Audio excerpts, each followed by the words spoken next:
മധ്യപൂർവ്വ ഏഷ്യയിലെ രാഷ്ട്രീയ ക്രമം തന്നെ മാറ്റിമറിക്കാൻ അമേരിക്കൻ പ്രസിഡന്റ് തീരുമാനിച്ചതുപോലെയുണ്ട്. നേരത്തെ തലയ്ക്ക് വിലയിട്ട സിറിയൻ ഇടക്കാല പ്രസിഡന്റുമായി അദ്ദേഹം കൂടിക്കാഴ്ച നടത്തി ഉപരോധവും പിൻവലിച്ചു. നയതന്ത്ര രംഗത്ത് ഞെട്ടലുണ്ടാക്കിയ വാർത്തയിലേക്കാണ് പി ജെയിംസ് നമ്മുടെ ശ്രദ്ധ ക്ഷണിക്കുന്നത്. ആദ്യം good morning P James. Good morning എസ്കേൻ. ഹായ്. ഡൊണാൾഡ് ട്രംപ് എന്തെങ്കിലുമൊക്കെ ചെയ്യും. ഡൊണാൾഡ് ട്രംപ് ലോകത്ത് ആകമാനം നിലവിലുള്ള നയതന്ത്ര മാനദണ്ഡങ്ങളെയൊക്കെ നിമിഷ നേരം കൊണ്ട് മാറ്റിമറിക്കുകയാണ് എസ്കേൻ. ഒരുപക്ഷെ ഓർക്കുന്നുണ്ടാവും, 2018 അമേരിക്കയും ചൈനയും തമ്മിലുള്ള ബന്ധങ്ങൾ വലിയ കുഴപ്പമില്ലാതെ പോകുമ്പോഴാണ് ഒറ്റയടിക്ക് വ്യാപാര യുദ്ധം പ്രഖ്യാപിച്ച് അമേരിക്കയും ചൈനയും തമ്മിലുള്ള ബന്ധം തകർത്ത് കളഞ്ഞത്. അപ്പോൾ ഈ രീതിയിൽ ഈ നയതന്ത്ര രംഗത്തെ കാര്യങ്ങളൊന്നും നോക്കാതെ, അമേരിക്കയുടെ നിലവിലുള്ള പോളിസി നോക്കാതെ സ്വന്തം നിലപാടുകൾ പ്രഖ്യാപിച്ച് അമേരിക്കയെ നയിക്കുന്നൊരു നേതാവായി ട്രംപ് മാറിയിരിക്കുന്നു. അതുകൊണ്ട് തന്നെ വാർത്തകളിൽ നിറഞ്ഞു നിൽക്കുകയാണ്. ട്രംപിൻ്റെ ഗൾഫ് രാജ്യങ്ങളിലേക്കുള്ള സന്ദർശനം വലിയ വാർത്തയായി ലോക മാധ്യമങ്ങളിൽ മുഴുവൻ നിറഞ്ഞു നിൽക്കുന്നു. സൗദി അറേബ്യയിൽ 2 ദിവസത്തെ പര്യടനത്തിന് ശേഷം അദ്ദേഹം ഖത്തറിലെത്തി. ഖത്തറുമായിട്ട് 20,000 കോടിയുടെ ബോയിങ് കമ്പനിയുടെ വിമാന കരാറിൽ ഒപ്പിട്ടു.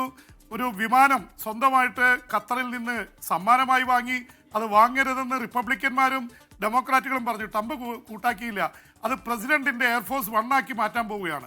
ഈ തരത്തിൽ ഇതൊക്കെ നടക്കുന്നതിനിടയിലാണ് എസ്കെൻ ഒരുപക്ഷെ നയതന്ത്ര രംഗത്തെ ഞെട്ടിച്ചുകൊണ്ട് സിറിയൻ ഇടക്കാല പ്രസിഡന്റ് അഹമ്മദ് അൽ ഷരയുമായി കൂടിക്കാഴ്ച നടത്തിയതും അത് 37 മിനിറ്റാണ് സംസാരിച്ചത്. ഇതേ അഹമ്മദ് അൽ ഷരയ്ക്കാണ് അമേരിക്ക തലയ്ക്ക് വിലയിട്ടുന്നത്. $10 മില്യൺ, $10 ദശലക്ഷം അദ്ദേഹത്തിന് തലയ്ക്ക് അമേരിക്ക വിലയിട്ടിരുന്നത്. അതേ തീവ്രവാദി എന്ന് മുദ്ര കുത്തിയ ആളെ തന്നെ ഇടക്കാല പ്രസിഡന്റായി അംഗീകരിച്ച് ട്രംപ് സിറിയക്കെതിരെയുള്ള 1979 മുതലുള്ള മുഴുവൻ ഉപരോധങ്ങളും പിൻവലിച്ചു. അവിടെ വലിയ ആഹ്ലാദ പ്രകടനം നടക്കുകയാണ് സിറിയയിൽ. ഇദ്ദേഹം വിമത നേതാവായിരുന്നു.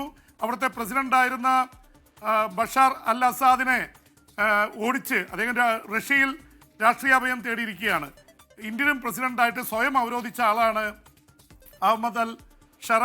പക്ഷെ അദ്ദേഹത്തെ അംഗീകരിക്കണമെന്ന് ആവശ്യപ്പെട്ടത് സൗദിയുടെ രാജകുമാരൻ മുഹമ്മദ് ബിൻ സൽമാനും അതുപോലെ തന്നെ അവിടുത്തെ തുർക്കിയുടെ പ്രസിഡന്റ് തയ്യിപ്പ് എർദോഗാനുമാണ്. രണ്ടുപേരും പറഞ്ഞു കേട്ട് ഞാനിത് അംഗീകരിക്കുന്നു എന്ന് പറഞ്ഞ് അദ്ദേഹം പ്രഖ്യാപിക്കുകയായിരുന്നു.